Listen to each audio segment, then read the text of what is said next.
जय मां शमशान काली, जय मां भद्रकाली, जय श्री महाकाल। आशा विश्वास करते हैं हमारे जितने भी शिष्य होंगे मां भगवती की कृपा से अच्छे होंगे। सदैव माता रानी की कृपा सभी के ऊपर बनी रहे। आज हम बात करने वाले हैं कुछ सिद्धि साधनाओं के विषय में। और जो भी सिद्धि साधना करने के लिए जो लोग भी आना चाहते हैं और जो हमसे जुड़ के सिद्धि साधना करना चाहते हैं, वह लोग हमसे संपर्क कर सकते हैं और उन्हें सिद्धि साधनाओं के विषय में जानकारियां दी जाएंगी। तो जो लोग भी करने के इच्छुक हैं वह लोग संपर्क कर सकते हैं। आज हम बात करने वाले वीरभद्र की साधना है। वीरभद्र का जो यक्ष होता है, ठीक है, भगवान शिव का जो स्वरूप है वीरभद्र, वीरभद्र यक्ष है जिसकी मैं साधना लेके आया हूँ। और यह जो साधना है बड़ा ही भयंकर है और बड़ा ही विकराल स्वरूप है इनका। और इनकी जो साधना होती है बड़ा ही भयंकर होती है। इनकी साधना करने के बाद आप सब कुछ करने में सक्षम होंगे। यह थोड़ा उग्र साधना और वीर रूप की साधना है। जो भी साधक करना चाहे वह कर सकता है। मैं साधना भी बताऊंगा और इसका पूर्ण मंत्र और विधान भी बताऊंगा। ठीक है, तो यह जो साधना करनी है इससे आप शत्रुओं पे सदा ही विजय पाएंगे। आपका शत्रु आप पे कभी तंत्र मंत्र नहीं कर पाएगा। आपके शत्रुओं का जो ये वीरभद्र यक्ष होता है या बड़ा ही विराट होता है, हूबहू वीरभद्र के जैसा ही होता है और एक योद्धा होता है। ठीक है, और भगवान वीरभद्र का ही वो गढ़ है। ठीक है, उसकी मैं साधना आप लोगों को बता रहा हूँ। और आप लोगों को भयभीत नहीं होना है, डरना नहीं है इसकी साधना में। ठीक है, जब यह शक्ति आती है तो बहुत सारे लोग होते हैं डरते हैं। देखिए, जब शक्तियां आती हैं तो वह साधक का सिर्फ मनोबल कमजोर करती हैं, क्योंकि कोई भी शक्ति आपके कंट्रोल में आना नहीं चाहती है। इसलिए तरह तरह नाना प्रकार के वह आडंबर फैलाती हैं, आडंबर माया जाल करते हैं। ठीक है, आपको डराने का प्रयास करेंगे। ठीक है, बहुत सारी चीजों से जीव जंतु लोग, कोई जानवर बन के, कोई प्रेतों का घेरा, कोई कैसी आवाज में झुंझुनाने की, बाजने की, चिल्लाने की, चीखने की अजीबो गरीबे आवाजें आपको सुनाई देती हैं। बट बात ये होती है वह सिर्फ आपको ही महसूस होंगी, आपको ही सुनाई देंगी। आपके साथ में अगर कोई दूसरा हो तो उसे कुछ नहीं दिखाई देगा, ना ही कुछ पता चलेगा, क्योंकि वह आपको सिर्फ भयभीत करती हैं ताकि आप साधना मंत्र जाप करना बंद कर दें, साधना छोड़ दें। ठीक है, क्योंकि कोई भी शक्ति आपकी गुलाम नहीं बनना चाहती है और कोई भी शक्ति आपके कंट्रोल में नहीं आना चाहती है। तो आज मैं जो साधना बताने जा रहा हूँ यह बहुत ही पावरफुल साधना है। इसे आप पूर्ण विधि विधान के साथ में देने जा रहा हूँ। जो लोग भी करने के इच्छुक हैं वह लोग कर सकते हैं। इसमें किसी भी प्रकार का छल छिद्र नहीं किया गया, पूर्ण मंत्र दिया जाएगा, पूर्ण विधान बताया जाएगा। तो यह साधना करने के लिए जो लोग भी तैयार हैं वो अपना कर सकते हैं। यह साधना जो है, जो पूर्णवासी आती है, एक पूर्णवासी से दूसरी पूर्णवासी तक यह साधना चलेगी। वैसे साधना तो यह 3 माह की है, पूर्णवासी से शुरू होती है और पूर्णवासी तक ही खत्म होती है। लेकिन ये आप उस हिसाब से करिए, आप 3 माह करना चाहते हैं 3 माह करिए। अगर पूर्णवासी से पूर्णवासी तक करते हैं, ठीक है, जो अमावस्या के बाद पूनम की रात आती है जिसे पूर्णवासी बोला जाता है, उसी रात्रि से यह पूजा चालू होती है। या जो साधना चालू होती है 11 बजे से चालू होती है रात्रि में, या जो साधना चलेगी। या कोई देखिए सुनसान में कोई मंदिर बना हुआ हो, जो जंगल वगैरह में हो, शिवलिंग, ठीक है, आप वहां पे यह साधना कर सकते हैं।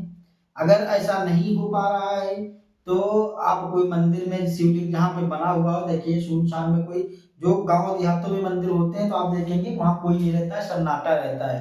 तो उस मंदिर में आप बैठ के साधना कर सकते हैं शिवलिंग के समक्ष। और यह साधना एक पूर्णिमा से दूसरी पूर्णिमा तक चलेगी। आप दिन में ही संकल्प लेके पूजन कर सकते हैं। ठीक है, पंचोपचार पूजन करना है। सब कुछ पूजन करने के बाद, ठीक है, फल मेवा और ये मिठाई वगैरह जो भी है सब भोग में, पुष्प वगैरह इत्र वगैरह सब अर्पित कर सकते हैं। यह सारी चीजें देने के बाद आपको रात में 11 बजे पूजा में बैठना है। पूर्व दिशा की ओर बैठना है, रुद्राक्ष की माला से जाप होगा। ठीक है, घी का आप दिया जला सकते हैं और काला आसन ले सकते हैं, लाल भी आसन ले सकते हैं। इसमें ऐसा कुछ नहीं है। और वस्त्र आप सफा शुद्ध पहनिए। ठीक है, आसन लाल या काला दोनों में से कोई ले सकते हैं। इसमें आसन का कोई विधान नहीं है। और रुद्राक्ष की माला से जाप होगा। ठीक है, इस प्रकार से आप शिवलिंग के समक्ष बैठ जाइए, घी का दिया जला लीजिए। आपसे जो भी फल फूल जो भी भोग में आप हो पा रहा है वह आप भोग लगा दीजिए और धूप बत्ती लगा दीजिए, अगरबत्ती लगा दीजिए। ठीक है, और आपको फिर अपना मंत्र स्टार्ट करना है। जो मुख्य मंत्र आपको दिया गया है उस मंत्र का डेली 5000 जाप करना है, मतलब 5000 बार मंत्र का जाप करना है। और आपको यह 5000 मंत्र जाप करने में बहुत ज़्यादा 2 से ढाई घंटा जाएगा, क्योंकि बहुत ही छोटा मंत्र है। आपकी माला 3-4 मिनट में एक माला पूर्ण हो जाएगी। तो आपको 50 माला करना है, तो आप सोच सकते हैं कितना समय जाएगा। लगभग 2.5-3 घंटे के अंदर यह पूर्ण हो जाएगा। अगर आप कुछ पाना चाहते हैं तो उसके लिए थोड़ा सा परिश्रम करना पड़ता है, ठीक है, तो आपको वह शक्ति प्राप्त होगी। फिर जब आप लगभग 14 दिन के ऊपर क्रॉस होते हैं तो यह यक्ष आ जाता है और अपने होने का साधक को पूर्ण आभास कराता है। और आपको वह वीर रूप में आएगा, उग्र रूप में आएगा, डराने का प्रयास भी कर सकता है। तो आपको भयभीत नहीं होना है। किसी भी प्रकार की आपको डराने जैसे अनुभव हो तो आप डरना मत, ठीक है। आपको कुछ नहीं कहेगा और वह सिर्फ परीक्षा लेने के उद्देश्य से चलता है, ठीक है। आप अगर पूजा में डटे रहे तो आपको वह वरदान देगा और आशीर्वाद होगा उसका, ठीक है, और आपकी सदैव सहायता करता रहेगा, उसकी कृपा आपको प्राप्त हो जाएगी। और अगर इसे पूर्ण विधान से करना चाहते हो तो यह 3 माह की साधना है, पूर्णवासी से ही चालू होगी, ठीक है, और 3 माह तक लगातार यह साधना चलती है। तब यह जो यक्ष होता है आपको प्रत्यक्ष होगा, ठीक है। वीरभद्र जो है, वीरभद्र यक्ष, वो हूबहू अगर इस साधना का नाम बोले तो इस साधना का नाम ही वीरभद्र साधना है, लेकिन यह वास्तविक में वीरभद्र का यक्ष है, वीरभद्र स्वयं नहीं है, ठीक है। लेकिन इसका नाम वीरभद्र साधना है, ठीक है, वीरभद्र की ही साधना है। लेकिन उसमें जो वीरभद्र की साधना है इसमें जो प्राप्ति होती है वीरभद्र की यक्ष की होती है।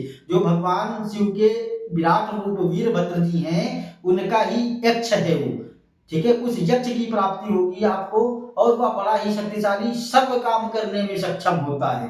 आपको समस्त चीजें बताएगा, हर तरीके से मदद करेगा। लेकिन आप ये मत सोचिएगा कि एक बार सेवा करने से आपको जीवन भर वह साथ देता रहेगा। अगर आप इसको जीवन भर अपना साथ रखना चाहते हैं तो आपके साथ यह रहेगा। इसकी प्रातः काल ही आपको नियम बांध के डेली इसकी पूजा करनी पड़ेगी। आपको यह मंत्र जो दिया जा रहा है इसकी आप 1 माला जाप कर सकते हैं, 51 बार कर सकते हैं, 21 बार भी कर सकते हैं। जैसे आपके पास समय हो, आपको 10, 15, 20 मिनट डेली आपको देना होगा उसके लिए, ठीक है। इसके माध्यम से आप मारण, मोहन, उच्चाटन, वशीकरण, षष्ठ कर्म के कार्य कर सकते हैं, गद्दी दरबार लगा सकते हैं और सारी चीजें एकदम सटीकता से बताता है। अगर आप आगे मेहनत कर लिए तो यह अच्छी प्रत्यक्ष हो जाएगा आपको। अगर आप कृपा प्राप्ति के लिए करना चाहते हैं, आपके शत्रुओं का पराजय हो, आपसे आपके ऊपर तंत्र मंत्र चल रहा है उससे आपको मुक्ति मिले, और आप चाहते हैं कि मेरे कार्य सिद्ध हों, धन के मार्ग खुले और जीवन काल में उन्नति अगर करना चाहते हैं तो एक पूर्णिमा से दूसरी पूर्णिमा तक आप लोगों को करना है।